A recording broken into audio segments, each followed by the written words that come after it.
Hello friends, welcome back to the channel. ఇవాళ market session చాలా ఇంట్రెస్టింగ్‌గా జరిగింది. డే మొత్తం మార్కెట్‌లో హై వొలాలిటీ కనిపించింది. మార్ మార్నింగ్ స్ట్రాంగ్ ర్యాలీతో స్టార్ట్ అయిన మార్కెట్ ఆఫ్టర్‌నూన్‌లో కొంచెం సెల్లింగ్ ప్రెషర్ ఫేస్ చేసి ఫైనల్లీ ఫ్లాట్ టు పాజిటివ్‌లో క్లోజ్ అయింది. సో, ఇవాళ మార్కెట్‌లో ఏం జరిగింది? ఎందుకు ర్యాలీ సస్టైన్ అవ్వలేదు? గ్లోబల్ క్యూస్ ఎలా ఉన్నాయి? రేపు మార్కెట్ డైరెక్షన్ ఏంటి? ఇవన్నీ డీటెయిల్‌గా డిస్కస్ చేద్దాం. ఫస్ట్ క్లోజింగ్ నెంబర్స్ చూస్తే సెన్సెక్స్ ఇవాళ 78,520 దగ్గర క్లోజ్ అయింది. ఆల్మోస్ట్ 27 పాయింట్స్ గెయిన్ అయింది. నిఫ్టీ 50 కూడా స్లైట్లీ పాజిటివ్‌గా క్లోజ్ అయింది. అరౌండ్ 24,365 లెవెల్ దగ్గర సెటిల్ అయింది. బ్యాంక్ నిఫ్టీ కూడా 16 పాయింట్స్ గెయిన్‌తో స్లైట్లీ పాజిటివ్‌గా క్లోజ్ అయింది. సో, హెడ్‌లైన్‌లో చూస్తే మార్కెట్ పాజిటివ్ క్లోజ్ అయింది అని కనిపిస్తుంది. బట్ యాక్చువల్‌గా మార్కెట్ స్ట్రక్చర్ చూస్తే స్టోరీ కొంచెం డిఫరెంట్‌గా ఉంది. ఎందుకు అంటే మార్కెట్‌లో ఇంట్రాడే వొలాలిటీ చాలా ఎక్కువగా ఉంది. డే స్టార్టింగ్‌లో బెంచ్‌మార్క్ స్ట్రాంగ్‌గా ర్యాలీ చేశాయి. సెషన్ మధ్యలో సెన్సెక్స్ ఆల్మోస్ట్ 400 పాయింట్స్ ర్యాలీ చేసింది. నిఫ్టీ కూడా 24,450 లెవెల్స్ దగ్గరికి వెళ్ళింది. But later market gains sustain అవ్వలేకపోయింది. ఆఫ్టర్‌నూన్ సెషన్‌లో profit booking and selling pressure వల్ల market almost majority gains erase అయ్యి ఫ్లాట్ క్లోజ్ అయింది.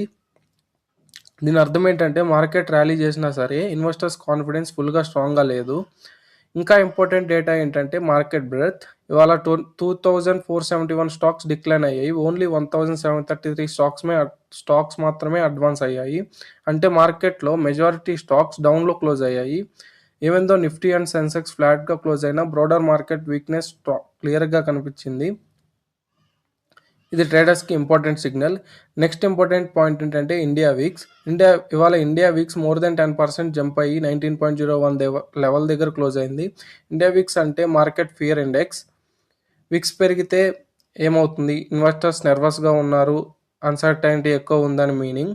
అందుకే ఇవాళ సెషన్‌లో సడన్ అప్స్ అండ్ డౌన్స్ ఎక్కువ కనిపించాయి. సెక్టర్ వైస్ పర్ఫార్మెన్స్ చూద్దాం. పాజిటివ్ సెక్టర్స్ వచ్చేసి నిఫ్టీ ఎనర్జీ ఆల్మోస్ట్ 0.78% గెయిన్ అయింది. Oil and gas index around 0.21% gain. PSU bank index around 0.87% gain. Nifty auto sector కూడా పాజిటివ్‌గా క్లోజ్ అయింది. PSU banks and energy stocks ఇవాళ మార్కెట్‌కి కొంచెం సపోర్ట్ ఇచ్చాయి. ఇప్పుడు నెగెటివ్ సెక్టర్స్ చూద్దాం. నిఫ్టీ ఐటీ అరౌండ్ 0.70% డిక్లైన్ అయింది. Reality sector, metal sector, FMCG sector కూడా సెల్లింగ్ ప్రెషర్ ఫేస్ చేశాయి. సో, సెక్టర్ రొటేషన్ జరిగింది. బట్ బ్రోడ్ పార్టిసిపేషన్ స్ట్రాంగ్‌గా లేదు. ఇవాళ స్ట్రాంగ్‌గా పెర్ఫార్మ్ చేసిన స్టాక్స్ చూద్దాం. ట్రెంట్ మోర్ దాన్ 3% ర్యాలీ చేసింది. అదర్ గెయినర్స్ వచ్చేసి JSW steel, SBI, Asian paints, NTPC, Grasim industries, Bajaj finance, Tata consumer products. ఈ స్టాక్స్‌లో స్ట్రాంగ్ బయింగ్ ఇంట్రెస్ట్ కనిపించింది. ఇప్పుడు లూజర్స్ సైడ్ చూస్తే Hindalco, Tata Motors, LNT, HDFC Life, HCL Tech, ఇంకా వీక్నెస్ కనిపించిన stocks Kotak Mahindra bank, Wipro. So, ఓవరాల్‌గా మార్కెట్‌లో స్టాక్ స్పెసిఫిక్ యాక్షన్ ఎక్కువ ఉంది. ఇంకా బ్రాడర్ మార్కెట్ చూస్తే Nifty mid cap 100 around 0.18% decline అయింది. Nifty small cap 100 around 0.45% fall అయింది. అంటే లార్జ్ క్యాప్స్ కొంచెం స్టేబుల్‌గా ఉన్న mid cap and small cap స్టాక్స్‌లో సెల్లింగ్ ప్రెషర్ కనిపించింది. రీటైల్ ఇన్వెస్టర్స్ ఎక్కువ యాక్టివ్‌గా ఉండే సెగ్మెంట్స్‌లో వీక్నెస్ ఉండడం మార్కెట్ సెంటిమెంట్ కాషియస్‌గా ఉందని చూపిస్తుంది. ఇప్పుడు మార్కెట్ సెంటిమెంట్ కాషియస్‌గా ఉండడానికి మెయిన్ రీజన్స్ ఏంటనేది చూద్దాం. ఫస్ట్ రీజన్ వచ్చేసి క్రూడ్ ఆయిల్ ప్రైసెస్ రైజ్ అవ్వడం. రిపోర్ట్స్ ప్రకారం Brent crude around $95-98 per barrel రేంజ్లో ట్రేడ్ అయింది. ఇండియా ఆయిల్ ఇంపోర్టింగ్ కంట్రీ కాబట్టి క్రూడ్ ఆయిల్ ప్రైసెస్ పెరిగితే ఇన్ఫ్లేషన్ రిస్క్ పెరుగుతుంది, ఇంపోర్ట్ బిల్ పెరుగుతుంది, ఎకానమీ మీద ప్రెషర్ ఉంటుంది కాబట్టి అందుకే ఆయిల్ ప్రైసెస్ రైజ్ మార్కెట్ సెంటిమెంట్ని కాషియస్గా మార్చింది. రీజన్ 2 వచ్చేసి మిడిల్ ఈస్ట్ జియోపాలిటికల్ టెన్షన్స్.